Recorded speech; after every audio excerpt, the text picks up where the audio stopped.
Good morning everyone. मैं आपका reasoning का टीचर दिनेश कुमार विश्वकर्मा। आइए स्टार्ट करते हैं अपना मोस्ट इम्पॉर्टेंट टॉपिक साइलोलिज्म। कुछ बच्चे इसके बारे में कहते हैं कि ये टॉपिक बहुत ही टफ होता है। नहीं, ये टफ नहीं होता। सिर्फ आप मेरे दिए गए स्टेटमेंट को फॉलो करेंगे तो ये चैप्टर आपको सबसे सिंपल लगेगा।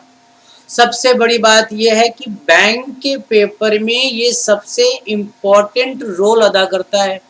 उसके बाद एसएससी, रेलवे, स्टेट लेवल के जितने भी एग्ज़ाम होते हैं, इन सभी एग्जामिनेशन में ये चैप्टर आता ही आता है। और हम इसको हिंदी के वर्ड में निगमन यानी न्याय निगमन के नाम से जानते हैं कि इसके थ्रू हम क्वेश्चन को सॉल्व करते हैं। अब इसके बारे में आपके लिए एक बेसिक इंफॉर्मेशन। अगर आप क्वेश्चन में ध्यान देंगे यानी जो इंस्ट्रक्शन दिया है उस पर ध्यान देंगे तो यहाँ पे आपको दिखाया गया है कि साइलोलिज्म की हिस्ट्री क्या होती है। साइलोलिज्म को शॉर्ट फॉर्म में सिलॉग कहा जाता है। सिलॉग, ठीक। अब ये कहा जाता है, ये वर्ड लिया कहाँ से गया है? ये ग्रीक वर्ड है जो साइलोज्मोस के वर्ड से लिया गया है। साइलोज्मोस के नाम से लिया गया है और इसका जो मतलब होता है वो होता है कंक्लूजन।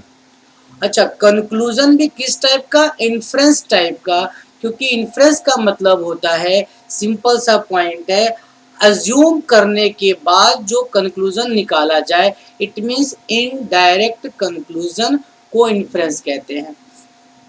अब इसे रीजनिंग के पार्ट में यूज किया गया है जो स्टेटमेंट और कंक्लूजन के नाम से आता है। साइलोलिज्म का जो 4 पिलर होते हैं जिसके बेस पर ये चैप्टर स्टार्ट होता है, वो 4 पिलर हमारे पास सामने लिखे हुए हैं। पहला होता है ऑल, दूसरा होता है सम, तीसरा नो और चौथा सम नॉट। इसका कोई सीक्वेंस नहीं होता, बस इसके 4 पिलर होते हैं जिसके बेस पर साइलोलिज्म सॉल्व किया जाता है। अब ध्यान देंगे आप तो यहाँ ऑल और सम को एक पॉजिटिव साइन के नाम में जानते हैं। ऑल और सम को पॉजिटिव कहा जाता है। नो और सम नॉट को नेगेटिव सेंस में लिया जाता है। अब ये ऐसा क्यों किया जाता है मैं आपको यहाँ थोड़ा सा समझा दे रहा हूँ। जैसे अगर मैंने कहा कि सारे बच्चे अच्छे हैं, ऑल स्टूडेंट आर गुड, यानी मैंने सबकी तारीफ की। बात समझ में आई? ये पॉजिटिव सेंस आ गया। मैंने कहा कुछ बच्चे अच्छे हैं, यानी सम स्टूडेंट आर गुड, तो यहाँ पर भी मैंने कुछ बच्चों की तारीफ की। तो ये दोनों वर्ड ऑल और सम उस स्टूडेंट्स, उस क्लास के स्टूडेंट्स की हमेशा पॉजिटिव सेंस को शो कर रहे हैं, इसलिए ऑल और सम को पॉजिटिव कहा जाता है। नो और सम नॉट को नेगेटिव क्यों कहा जाता है ये भी आप समझ ले। अगर मैंने कहा क्लास में कोई बच्चा अच्छा नहीं है, इसका मतलब हुआ नो स्टूडेंट इज गुड, यानी कोई भी बच्चा अच्छा नहीं। इसी का नेगेटिव का दूसरा वर्ड सम नॉट। अगर मैं कहूँ क्लास में कुछ बच्चे अच्छे नहीं हैं, मैं नेगेटिव बोल रहा हूँ, some student is not good. अब कुछ बच्चे अच्छे नहीं हैं, अगर इसी को मैंने कहा some student is not good, इसका मतलब ये हो गया कि मैंने क्लास की यानी बच्चों की बुराई की है, इसलिए मैंने सम नॉट का यूज किया। तो अगर नेगेटिव कहना होगा तो नो और सम नॉट कहेंगे। अगर हमें कोई चीज़ पॉजिटिव सेंस में कहनी होगी तो उसको ऑल और सम के केस में कहा जाता है, इसलिए इसे पॉजिटिव नेगेटिव कहते हैं। इसका रूल भी बनता है जो मैं आपको आगे बताऊंगा। अब यहाँ पर मैं आपको एक पॉइंट समझा देता हूँ। क्या समझाने जा रहा हूँ ध्यान से देखिएगा। चीज़ों को बिल्कुल बेसिक से स्टार्ट करते हैं। जैसे मैंने आपसे कहा कि हमारे पास 4 चीज़ें होती हैं, ऑल और सम, नो और सम नॉट। ये 4 हमारे मेन पिलर हैं, ठीक। इन्हीं के साथ साथ, इन्हीं पिलर के साथ हमारा एक और पॉइंट आता है जिससे हम लोग कहते हैं पॉसिबिलिटी। ये इसी पिलर के साथ ही चलता है, इन्हीं 4 पॉइंट के साथ चलाया जाता है। अब मेरे ये लिखने का मोटिव क्या है कि मैं आपको इसके बारे में क्या बताना चाह रहा हूँ कि ऑल और सम को या नो और सम नॉट को हम अलग अलग नाम से भी जानते हैं, जिससे आप कंफ्यूज मत होइएगा। जैसे ऑल सेंस देने वाले जो भी नए वर्ड यूज होंगे उनका मतलब भी ऑल समझा जाएगा। जैसे अगर मैंने कहा एनी, एनी का मतलब कोई भी, तो इसका मतलब होता है ऑल। ईच का मतलब होता है कोई भी, इसका मतलब होता है ऑल। एवरी का मतलब होता है सारे लोग, इसका मतलब होता है ऑल। अगर किसी चीज को 100% कहा जाए तो उसका मतलब भी क्या होता है, ऑल। यानी ऐसा वर्ड जिसकी मीनिंग सेंस ऑल, सबकी बात करता हो, उसे हम ऑल के नाम से रिप्रेजेंट करेंगे। बात समझ में आ गई? ऐसे बहुत से वर्ड हैं। सम के बारे में बात करें, सम की जगह पर फ्यू लिखा हुआ आ जाए, मिनिमम लिखा हुआ आ जाए, एट लीस्ट लिखा हुआ आ जाए, यानी ऐसा मीनिंग वर्ड जिसका सेंस सम शो करता हो, उससे भी हम सम के नाम से जानेंगे। जैसे कहा जाए मैक्सिमम, अब आप लोग कहेंगे मैक्सिमम मतलब बहुत सारा, लेकिन 100% तो नहीं है ना। अगर 100% नहीं है तो उसको सम पढ़ेंगे। ऑलमोस्ट लिखा हुआ आ जाए, यानी ऐसे ऐसे वर्ड जिनकी मीनिंग सेंस कहीं ना कहीं सम को रिप्रेजेंट करती हो। ठीक है, मोस्टली लिखा हुआ आ जाए, तो ऐसे बहुत से वर्ड हैं जिनका रिप्रेजेंट सम से किया जाता है। उसी तरह नो की बात करें, ऑल नॉट लिखा हुआ आ जाए तो इसका मतलब नो होता है। नन लिखा हुआ आ जाए इसका मतलब नो होता है। ठीक, नेवर लिखा हुआ आ जाए इसका मतलब नो होता है। अगर सम की परसेंटेज की बात करें तो जो भी 0% से यानी 0 से ऊपर यानी 0.1% से लेकर 99.99% की बात करेगा तो उसको हम लोग क्या बोलेंगे, सम के केस में रखेंगे। 0% को भी क्या कहा जाएगा, नो कहा जाएगा। बट सम नॉट का ऐसा कोई पॉइंट नहीं है, इसलिए इन चीज़ों को मैंने आपको बेसिकली समझा दिया कि दूसरे वर्ड भी लिखे हुए आए तो कंफ्यूज मत होइएगा। अच्छा, अगला पॉइंट आपको समझाता हूँ, ध्यान से देखिएगा। हमारे सिलॉग के चैप्टर में क्वेश्चंस कैसे आएंगे, स्टेटमेंट, क्वेश्चन स्टेटमेंट में लिखे होंगे। कंक्लूजन, इसका निष्कर्ष, इसके निष्कर्ष को हमको चेक करना है। यानी जो भी स्टेटमेंट बना होगा, जो भी स्टेटमेंट लिखा हुआ होगा, हम उसका पहले डायग्राम बनाएंगे। इस डायग्राम को वेन डायग्राम मेथड से सॉल्व करते हैं और इसके कंक्लूजन में जो भी लाइन लिखी होगी हम उस लाइन को डायग्राम से मैच करेंगे। अगर डायग्राम से मैच करेगा तो राइट, नहीं मैच करेगा तो रॉन्ग। बात समझ में आ गई? बड़ा सिंपल सा कॉन्सेप्ट है। स्टेटमेंट का वेन डायग्राम बनाएंगे, वेन डायग्राम कंक्लूजन से मैच करवाएंगे। अगर कंक्लूजन से मैच किया तो राइट, नहीं मैच किया तो रॉन्ग। ये रहा अपना पहला पॉइंट। अब इस पॉइंट में हमें क्या करना है, ध्यान से देखिएगा। ये बेसिक फॉर्मेट है, बहुत ही इंपॉर्टेंट है आपके लिए। अब स्टेटमेंट में लिखा है सम ए इज बी, ये स्टेटमेंट है। सम ए इज बी का डायग्राम आपके सामने दिखा हुआ है। इस पर स्टेटमेंट को कैसे चेक करना है भाई, बोला गया सम ए इज बी, तो ये रहा ए। सम ए इज बी का मतलब है ए का कुछ पार्ट क्या है भाई, ए का कुछ पार्ट बी है। वो इस वाले पॉइंट की बात कर रहा है। सम ए इज बी का मतलब वो इसको फोकस कर रहा है।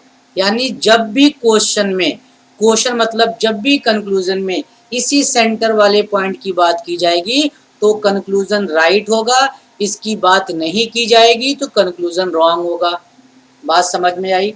जैसे आप कंक्लूजन 1 देखो, यहाँ क्या लिखा है, सम ए इज बी। भाई ये तो स्टेटमेंट ही कह रहा है, तो सम ए इज बी भी तो इसी की बात कर रहा है, इसका मतलब पहला राइट।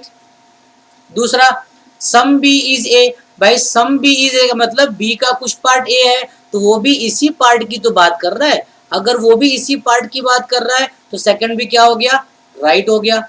तो कंक्लूजन दोनों के दोनों क्या हो गए, राइट हो गए। अब मैं आपको एक दूसरा मेथड समझाने जा रहा हूं जिसका मतलब है लोकल वर्ड, यानी अपनी तरफ से दिमाग को लगाकर क्वेश्चन सॉल्व करना। कैसे? जो मैं सोचता हूं उसके अकॉर्डिंग बता रहा हूं, क्वेश्चन कभी गलत नहीं होता। सम का मतलब आप हमेशा अपने दिमाग में रखो टच होना, टच होना, यानी जिस लाइन में भी सम आएगा उसके आपको सिर्फ ये सोचना है कि ये लाइन टच हो रही है कि नहीं हो रही है। जैसे आप यहाँ देखो, अब क्वेश्चन में हमारे पास क्या लिखा हुआ है, क्वेश्चन में लिखा है सम ए इज बी, सम का मतलब टच होना, तो क्या ए और बी टच हो रहे हैं? भाई ए बी टच हो रहा है, इसका मतलब राइट। बात समझ में आ रही है? फिर लिखा हुआ सम, सम का मतलब मैंने बताया हुआ है टच होना, तो क्या बी और ए आपस में टच हो रहे हैं? बी ए टच हो रहे हैं, तो ये भी क्या हो गया, राइट। बात आपको समझ में आई? बिल्कुल सिंपल कॉन्सेप्ट है, मैं आपको बिल्कुल सिंपल कॉन्सेप्ट से समझा रहा हूँ, सिर्फ दिमाग में जैसा मैं कह रहा हूँ वो दिमाग में सेट करो। अगला पॉइंट, अगले पॉइंट में ध्यान देते हैं। अगले पॉइंट में क्या कहता है? अगले पॉइंट में यहाँ कहा गया है all A are B, statement है ये ऑल ए आर बी। तो all A are B diagram तो बना हुआ, ध्यान दीजिएगा। ऑल ए आर बी, सारा ए क्या है, सारा का सारा ए क्या है, बी है, ठीक। सारा ए क्या है, बी है। तो ध्यान दीजिएगा ये सारे ए की बात कर रहा है कि सारा ए बी है। अब मैं आपको यहाँ पर एक पॉइंट और समझा रहा हूँ, इसने बोला है सारा ए बी है, तो गलती से इस वाले एरिया जो मैं रेड कर रहा हूँ, इस वाले एरिया की बात आप मत करिएगा, क्वेश्चन में इसकी बात नहीं हो रही है। स्टेटमेंट जो कहता है सिर्फ उसकी बात हो रही है, सारा का सारा ए क्या है, बी है। अब मेरी बात आप सुनिए, पॉइंट टू पॉइंट आगे बढ़िएगा। All A are B, diagram में सारा ए बी दिख रहा है, बोलो दिख रहा है, तो दिख रहा है तो क्या हो गया, राइट हो गया। अगला point, some A is B. अब आप कहोगे sir some A is B नहीं है, अरे भाई बात को समझो, लॉजिक है। हमने बताया सम का मतलब आपको क्या बताया, टच होना, सम का मतलब टच होना। तो बोलो ए और बी टच हो रहा है कि नहीं? फिर आप बोलोगे सर टच तो नहीं हो रहा है ए और बी। एग्जाम्पल देखिए, अगर हम आपसे कहें, आप लोग अपने अपने घरों में बैठे हो, आप अपने रूम में हो, ठीक, आप रूम के अंदर बैठे हुए हो, ये स्टूडेंट हैं, तो अगर आप रूम के अंदर बैठे हो तो रूम के एरिया को टच कर रहे हो कि नहीं कर रहे हो? बिल्कुल टच कर रहे हो। अगर टच कर रहे हो तो ए और बी भी क्या हो गए, टच हो गए।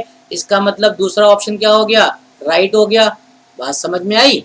तीसरा देखो, सम बी इज ए, भाई बी का कुछ हिस्सा ए है, ये तो साफ साफ लग भी रहा है। दूसरा पॉइंट, सम का मतलब बताया गया है टच होना, तो भाई बी के कुछ पार्ट में ए है ना, तो टच तो हो रहा है। जब टच हो रहा है तो ये भी क्या हो गया, राइट हो गया। बात समझ में आई? सिर्फ कॉन्सेप्ट को फॉलो करिए, बाकी जो लॉजिक से हट के आएगा वो सारा का सारा क्या होगा, गलत होगा। अच्छा, एक पॉइंट आप यहाँ नोट कर लें, जब भी कोई स्टेटमेंट ऑल वाला हो तो ऑल में सम, ऑल के अंदर सम का केस हमेशा क्या होता है, ट्रू होता है। ऑल में सम का केस क्या होता है, ट्रू होता है। ये आप साइड में नोट कर लें। क्लियर? अगले पॉइंट की तरफ देखते हैं। अब नो वाली बात, नो वाली बात पे ध्यान दीजिएगा। ये स्टेटमेंट है no A is B, statement है, तो नो का मतलब अपने माइंड में आप ये सेट कर लें, नो का मतलब दिनेश सर ने बताया था क्रॉस वाली लाइन। नो अगर किसी कंक्लूजन के साथ लिखा हुआ है तो आपको क्या चेक करना है, क्या उस एलिमेंट के बीच में ये नो वाली लाइन आती है कि नहीं आती है। अगर नो की लाइन आएगी तो नो राइट होगा, ये वाली लाइन नहीं आएगी तो नो क्या होगा, रॉन्ग होगा। बात समझ में आई? तो यहाँ पर भी लिखा है नो ए इज बी, इनके बीच में कट वाली लाइन बना दो। तो जैसे मैं यहाँ पर एक एक्स्ट्रा बनाता हूँ, नो ए इज बी, ए और बी के बीच कोई रिलेशन नहीं है, ये पूरा का पूरा नेगेटिव स्टेटमेंट है। अब कंक्लूजन देखिए, नो ए इज बी, भाई ये तो स्टेटमेंट ही कह रहा है, तो स्टेटमेंट कह रहा है तो बात क्या हो गई, राइट हो गई। नो बी इज ए, ये भी क्या हो गया, राइट हो गया। क्यों? मैंने अभी क्या बताया, नो का मतलब क्रॉस वाली लाइन, तो यहाँ नो लिखा है, तो देखो बी और ए के बीच का नो का रिलेशन है, बिल्कुल नो का रिलेशन है, ये भी क्या हो गया, राइट हो गया। अब नीचे वाली बात ध्यान देने वाली है। अब यहाँ लिखा है some A is not be. अब बताओ, अगर जब हमारे पास कुछ भी नहीं है, नो ए इज बी, हमारे पास कुछ भी नहीं है, यानी नो का मतलब कुछ भी नहीं है, तो हम नेगेटिव में आ गए। जब मेरे पास कुछ भी नहीं है तो सम ए इज नॉट बी, यानी इसका मतलब भी है हमारे पास कुछ भी नहीं है। बात समझ रहे हैं? बात को समझिएगा। या फिर हम सिंपल लैंग्वेज में आपसे कहें, जैसे मैंने समझाया था कि ऑल के साथ सम फॉलो करता है, तो नो के साथ इसी तरह नो के साथ सम नॉट फॉलो करता है। अगर मेरे पास 100 रुपये भी नहीं है, बात को समझिएगा, अगर मैं इसी को कहूँ कि मेरे पास 100 रुपीज़ नहीं है, भाई सर के पास 100 रुपये नहीं है, इसका मतलब सर के पास थोड़ा सा भी पैसा नहीं है, तो ये क्या हो गया, राइट। ये भी क्या हो गया, राइट। यानी इन दोनों पॉइंट को फिर से माइंड में सेट कर लो कि सम नॉट की केस में जब भी नो आएगा तो सम नॉट को राइट किया जाएगा। वैसे भी सम नॉट का एक स्टेप, एक रूल होता है, वो रूल आपको अगले वाले क्लासेस में अच्छे से समझाया जाएगा। तो बस फिलहाल ये अपने लॉजिक को दिमाग में सेट कर लो कि नो का मतलब क्रॉस की लाइन होती है, अगर क्रॉस की लाइन आएगी तो नो सही, और नो में ही सम नॉट फॉलो होता है, इसलिए नो जब लिखा हुआ आएगा तो उसके अंदर सम नॉट ऑटोमेटिक बन जाता है और वो राइट हो जाता है। तीसरा पॉइंट, अब ये पॉइंट बिल्कुल स्टेटमेंट से मैच करता है। लिखा है some A are not B, ए का कुछ हिस्सा बी नहीं है, तो भाई देखो इसका डायग्राम जैसे बना है मैं समझाता हूँ। बोला है कि ए के कुछ हिस्से में, ये ए का कुछ वाला पार्ट है, इस वाले कुछ वाले पार्ट में कौन नहीं है, कुछ वाले पार्ट में बी नहीं है। बट मैं क्या बनाता हूँ उस पर ध्यान दीजिए, मैं बनाता हूँ सम ए इज नॉट बी, ये हो गया, ए का ये वाला पार्ट बी नहीं है, ये मैं रिप्रेजेंट करता हूँ। आप किसी भी पैटर्न से क्वेश्चन सॉल्व करिए, आपका आंसर सेम आएगा। अब स्टेटमेंट को फॉलो करना, स्टेटमेंट क्या कह रहा है, इसकी स्टेटमेंट को अच्छे से चेक किया करो। स्टेटमेंट कह रहा है कि ये वाला हिस्सा बी नहीं, वो सिर्फ इसकी बात कर रहा है और किसी की बात नहीं कर रहा है। इस डायग्राम में ए वाला हिस्सा, ये ए का ये वाला पार्ट बी नहीं है, वो सिर्फ इसकी बात कर रहा है। अगर आप इस ब्लैक वाले शेड से हटकर कोई बात करेंगे तो वो हमेशा कंक्लूजन रॉन्ग होगा, सिर्फ उसी की बात करना है। तो भाई उसी की बात सिर्फ स्टेटमेंट कह सकता है, some A are not B right.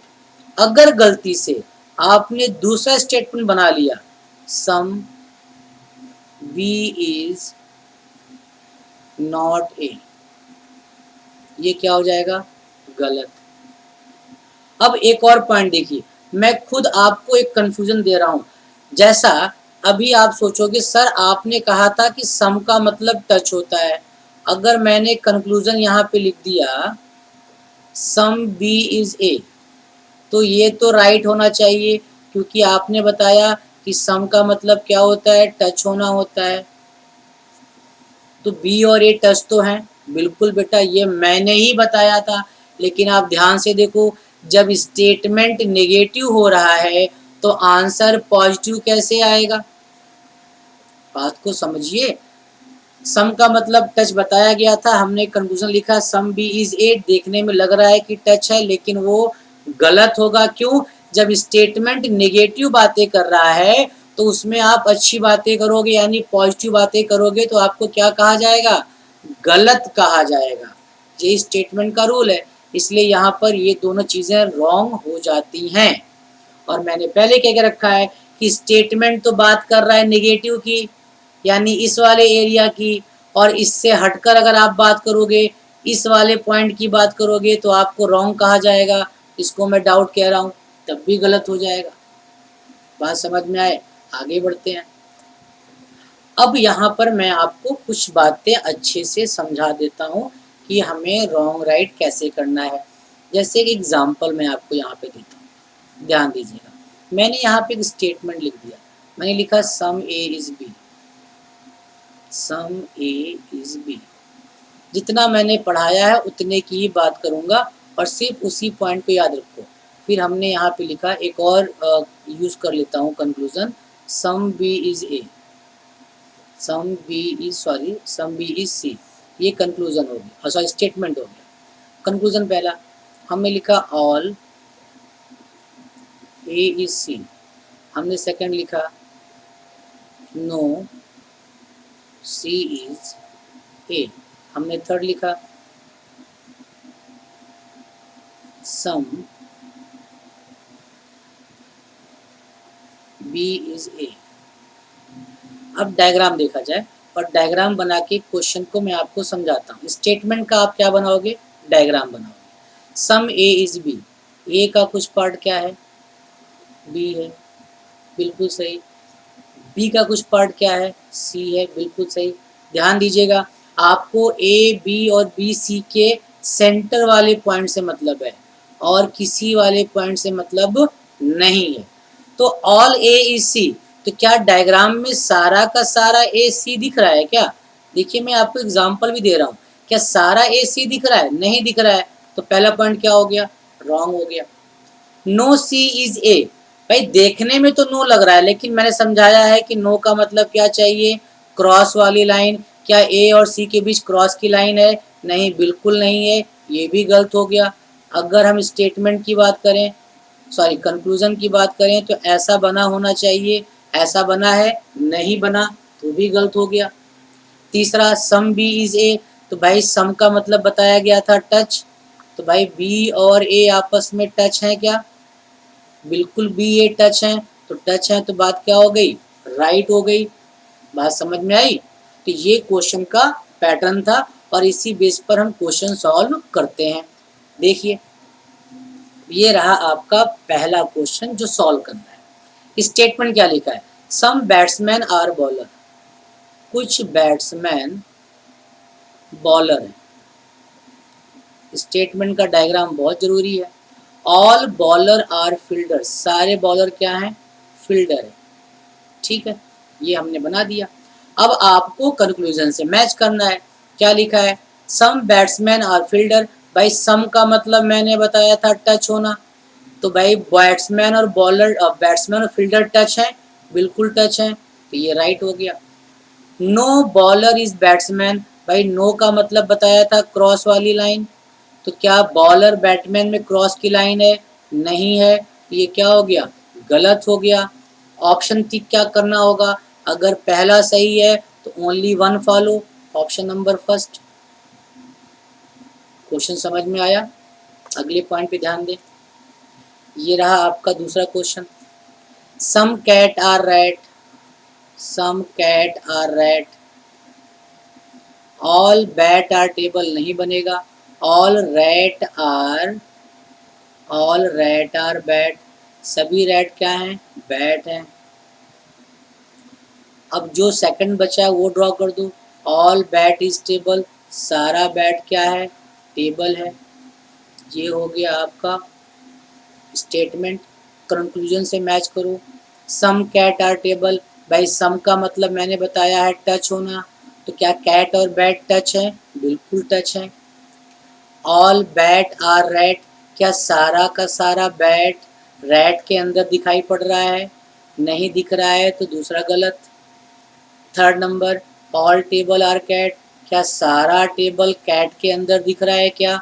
नहीं दिख रहा है, तो तीसरा ऑप्शन गलत। चौथा, ऑल बैट आर कैट, क्या सारा का सारा बैट कैट के अंदर दिख रहा है क्या? सारा बैट कैट में नहीं है, यानी ये भी गलत। सिर्फ एक आंसर राइट हुआ है, वो भी ओनली वन कंक्लूजन, हमारे ऑप्शन में नहीं गिवन है, तो आंसर लगाएंगे नन ऑफ दीज, इनमें से कोई भी नहीं। ठीक, अगले क्वेश्चन पे आते हैं। क्वेश्चन को ध्यान से आप देखिए, कोई भी डाउट हो तो कमेंट बॉक्स में या फिर मैंने व्हाट्सएप नंबर दिया है उस पर आप मैसेज कर सकते हैं। स्टेटमेंट देखो, some actor are singer, some actor are singer, all singer are dancer, all singer are dancer, ये स्टेटमेंट हो गया। सम एक्टर आर डांसर, भाई एक्टर डांसर, यानी सम का मतलब टच, ये दोनों टच हैं, बिल्कुल टच हैं, तो पहला right. Know singer is actor, actor और सिंगल में नो की लाइन है क्या? नहीं है, दूसरा गलत। तो हो गया only one conclusion B follow, नहीं ओनली वन। हाँ ये पहला वाला ओनली वन क्वेश्चन फॉलो, ये बी एक्स्ट्रा लिखा गया है, ये टाइपिंग मिस्टेक है। पहला ऑप्शन राइट हो गया। बात समझ में आई? सेम का सेम टाइप है, बहुत सिंपल सिंपल क्वेश्चन लेके चल रहे हैं। अगला क्वेश्चन देखें, बहुत सिंपल क्वेश्चन है। ऑल एक्टर आल गर्ल, सारी की सारी एक्टर क्या हैं? गर्ल हैं। फिर बोला ऑल गर्ल आर ब्यूटीफुल, जो सभी गर्ल हैं वो क्या हैं? ब्यूटीफुल हैं। मैच किया जाए, ऑल एक्टर आर ब्यूटीफुल, सारा का सारा एक्टर क्या ब्यूटीफुल के अंदर है? देखो भाई, सारा एक्टर ब्यूटीफुल के अंदर है, बिल्कुल अंदर है, तो पहला ऑप्शन राइट।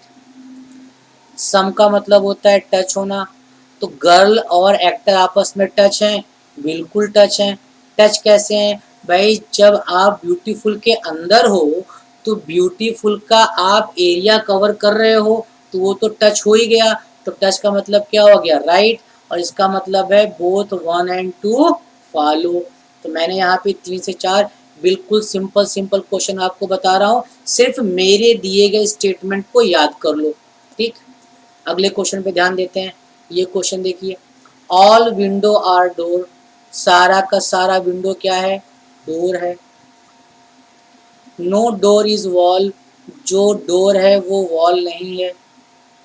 ये स्टेटमेंट हो गया। अब ध्यान दीजिएगा, ये अंदर वाला विंडो था, मैं सही कर दिया। Conclusion, some window are wall, क्या विंडो और वॉल आपस में टच हैं? सम का मतलब फिर बता रहा हूँ टच होना, टच नहीं है, तो ये गलत। No wall is door, wall और डोर के बीच नो की लाइन है। हाँ भाई नो की लाइन है, तो ये बात बिल्कुल सही हो गई। सही कैसे हुई? अब ध्यान दीजिएगा, जैसे मान लो ये अपना डोर है, ये अंदर अपना विंडो है, और आपने यहाँ पे नो बनाया हुआ है। ध्यान दीजिएगा, अगर मैं कहूँ कि आप ये पर्सन है, कोई अंदर वाला कोई पर्सन है, इस पर्सन और ये पर्सन रूम के अंदर है, अगर मैं रूम को बंद कर दूं तो क्या पर्सन बंद होगा? बिल्कुल पर्सन बंद होगा। यानी रूम के अंदर कोई बैठा हुआ है और मैंने उसको नो कर दिया, यानी मैंने उसको बंद कर दिया, तो अंदर वाला अपने आप बंद हो जाता है। इसीलिए नो के अंदर कोई भी एलिमेंट हो वो सामने वाले के साथ नो ही बनाता है। इसलिए सेकंड नंबर क्या हो गया? राइट हो गया, और आंसर बी क्या करेगा? फॉलो करेगा। बात समझ में आई? अगले क्वेश्चन पे देखते हैं क्या कहता है। Few cup are plate, few मतलब बताया गया था some, few cup are plate, some plate are fibre, और नो प्लास्टिक आर कप, कोई भी प्लास्टिक कप नहीं है। तो भाई ये हो गया प्लास्टिक। ठीक, डायग्राम बन गया। ध्यान दीजिएगा, सम फाइबर आर प्लास्टिक, क्या फाइबर और प्लास्टिक में टच है? फाइबर और प्लास्टिक टच है? नहीं टच है, पहला ऑप्शन गलत। सम प्लेट आर प्लास्टिक, क्या प्लेट और प्लास्टिक टच है? नहीं, दूसरा ऑप्शन गलत। जब दोनों ऑप्शन गलत होते हैं तो उसको नाइदर केस यानी नीदर केस कहा जाता है, ऑप्शन नंबर डी। बात समझ में आ गई? आइए अगले क्वेश्चन पे ध्यान देते हैं। बहुत से क्वेश्चन मैं आपको यहाँ सॉल्व करा दे रहा हूँ जिससे आपके डाउट्स क्लियर हो जाएं। ऑल नॉर्थ इज साउथ, सभी नॉर्थ क्या है? साउथ है। ऑल साउथ आर ईस्ट, सभी साउथ क्या है? ईस्ट है। ऑल ईस्ट आर वेस्ट, सारे के सारे ईस्ट क्या है? सारे ईस्ट क्या है? वेस्ट है। ठीक, सॉल्व करते हैं इसको। ऑल नॉर्थ इज वेस्ट, क्या सारा का सारा नॉर्थ वेस्ट के अंदर आता है? बिल्कुल आ रहा है, पहला right. Some west is south, क्या वेस्ट और साउथ आपस में टच हो रहे हैं? वेस्ट और साउथ भाई उसके अंदर है तो टच तो होगा ही होगा, बिल्कुल हो रहा है। तो answer first and second follow, तो ऑप्शन कहाँ गया? ई, फर्स्ट एंड सेकंड फॉलो। ठीक, अगले क्वेश्चन पे ध्यान देते हैं हाँ, अगला क्वेश्चन क्या है? ये बेसिक क्वेश्चन के बाद जो हमारा अगला पॉइंट है, उसे कहा जाता है आइदर केस। कुछ लोग उसको ईदर भी बोलते हैं। तो आइदर केस का कुछ रूल है। रूल क्या है, उस रूल को हम लोग यहाँ देखते हैं। बहुत ही प्यारा क्वेश्चन है आइदर केस। देखिएगा, आइदर केस के बारे में कहा गया है कि टू कंक्लूजन आर रॉन्ग। अगर मान लो स्टेटमेंट है, कुछ भी लिखा हो, उसके कंक्लूजन है 1 और 2, कहा गया अगर दोनों कंक्लूजन रॉन्ग हो, आइदर केस तभी बनेगा जब कम से कम 2 कंक्लूजन को गलत कहा जाए। तो भाई लिखा है कि टू कंक्लूजन आर रॉन्ग, दोनों रॉन्ग हो, बिल्कुल दोनों रॉन्ग हो। सब्जेक्ट और प्रेडिकेट, यानी इसमें जो लिखा हुआ एलिमेंट है वो एलिमेंट सेम होना चाहिए, दोनों के दोनों एलिमेंट सेम होने चाहिए। तीसरा, एक कंक्लूजन पॉजिटिव हो और दूसरा नेगेटिव हो। एक पॉजिटिव होना चाहिए और दूसरा नेगेटिव होना चाहिए। नेगेटिव पॉजिटिव का अपना एक रूल है।